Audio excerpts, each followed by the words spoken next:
The great seller's market of the 2020s is winding down, but is it over for good?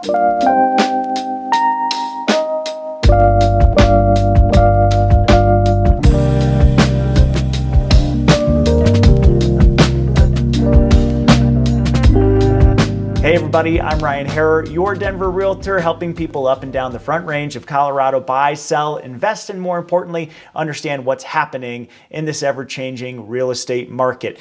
Before we get into the video, lots to talk about today. Please like and subscribe to the channel if you get anything out of this video, and more importantly, drop a comment below. Tell us what you're thinking about what we're talking about here today, whether you have questions and what you'd like to see on the next video. All right, let's get into it. So I do have a few thoughts about how long sellers are going to remain in control here. Keep in mind, over the last couple of years, anything a seller says goes. If the buyer says they want it, the seller said jump, and the buyer said how high. That is starting to shift. We're certainly starting to feel that, but it's not all bad news for sellers. And we're going to talk about in this video ways that they can still get as much money out of their home as possible. Keep in mind, they still have a ton of equity, and they do stand to gain plenty when they do list their home on the market, even as things change. But there are plenty of additional items that they need to consider when listing their home in the coming months and year. At the very end of this video, we're also going to talk about what this changing market means for buyers. Certainly,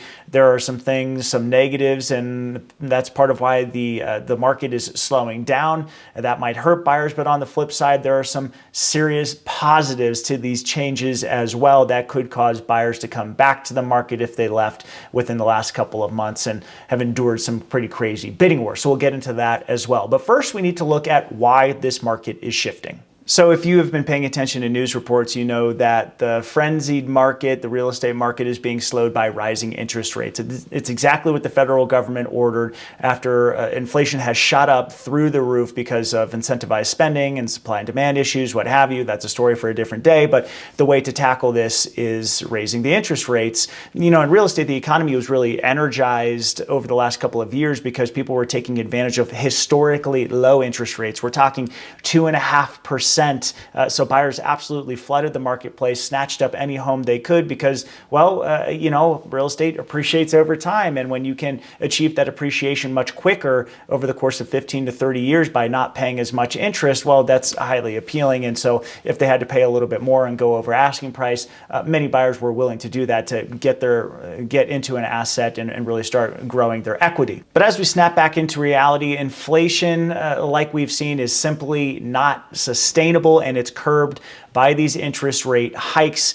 Now, as we're talking in May, the rates are sitting at about 5.25%, so more than doubled what they were about a year ago. But they're still under 6%. So if you look over the course of 30 years, it's not a terrible interest rate. It's still appealing to many buyers, but it's going to be interesting to see what happens in the coming months and towards the end of the year with interest rates. We'll keep an eye on that and continue to talk about it on this channel. As I've said before, and it's important to note here that for every 1% increase in interest rates, you lose about 10% of your buying power. So if you were pre-approved for a $700,000 home a month ago at an interest rate of 4%, we're up about a percentage this month, and so you may only be approved for $630,000. So that is certainly going to, and this is where we start to talk about the effect on sellers, decrease the buying pool. Some buyers are going to drop out of the market because they don't like what they can afford, or they're seeing that monthly mortgage payment tick up month after month after month, the potential of a monthly mortgage payment, and they're saying it's just not for us, we're gonna back out for now. That's certainly happening, and that will affect what sellers do and how they should react in the coming months.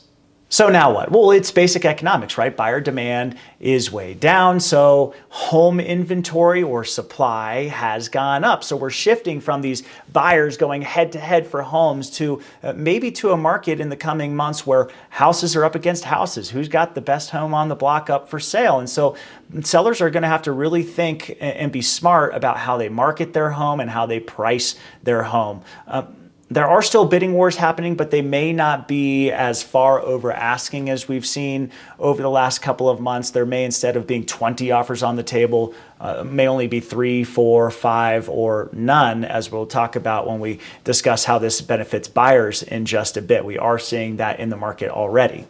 The other thing sellers may have to come up with are some concessions. You know, the beautiful thing about selling a home over the last year or so is buyers were willing to essentially say, if something comes up in inspection, we won't make you pay for it, Mr. or Mrs. Seller. We'll take care of it ourselves. Well, now if there's only one offer on the table, guess what? Sellers may be on the hook for some of these repairs, so be prepared for that. So let's talk about some more expectations you may have to adjust as a seller as time goes on and the market continues to shift a little bit.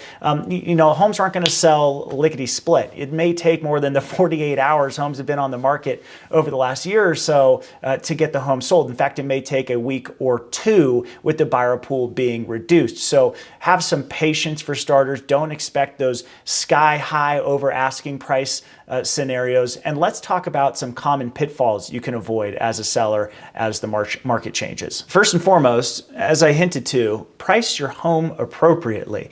It does nobody any good to be greedy in this market. In fact, it will hurt you in the long run. The best thing you can do is hire a professional, get a professional price opinion from a realtor that you trust to get in there and say, here's what we think the market value of the home is. This is what we should probably list the home at, and take their advice, because if you go into this market and list way too high, buyers are more savvy than ever.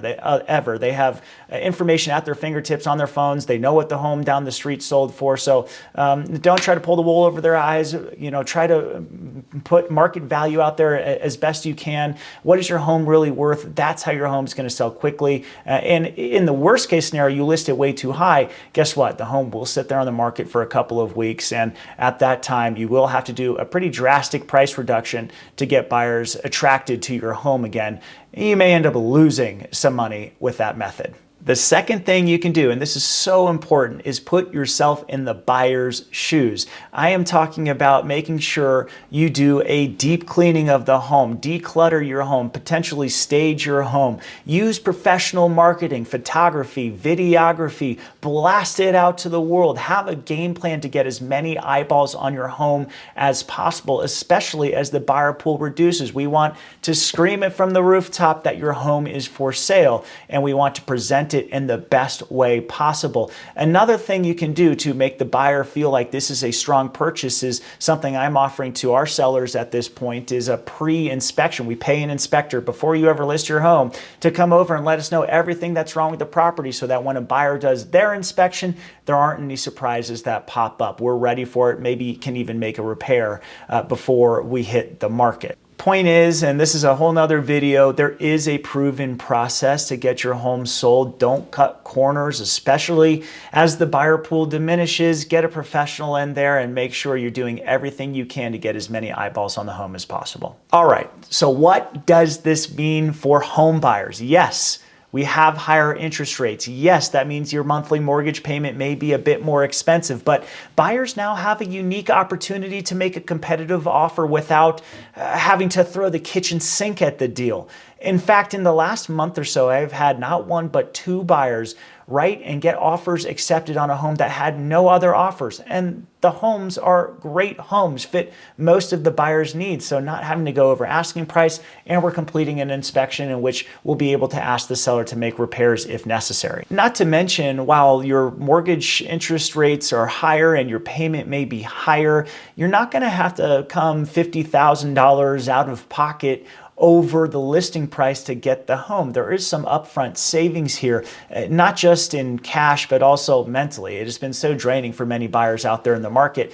And I predict a lot of people who had FHA or VA loans, who had low down payments, were up against cash offers over the last year or so, may actually jump back into the market despite the higher interest rates, because it's just less competitive. They'll be able to start building some equity right away, if even though it's at a slightly higher interest rate. Bottom line, competition between buyers is down. Home inventory is going up. Next month's numbers are going to be very interesting. Make sure you tune into the market report to see what the Denver area is seeing in terms of home inventory, how long homes are staying on the market. No, I do not anticipate prices dropping anytime soon. That is a video for another day. But there is going to be less competition for buyers out there, and home sellers are going to have to start competing a little bit more for those buyers, being smart about how they market their home and how they make the buyers feel at home. Thanks so much for watching this video. Please like, subscribe, comment below. The light is out, which means it's time for me to go too. Subscribe to the channel. Let me know what you want to see next.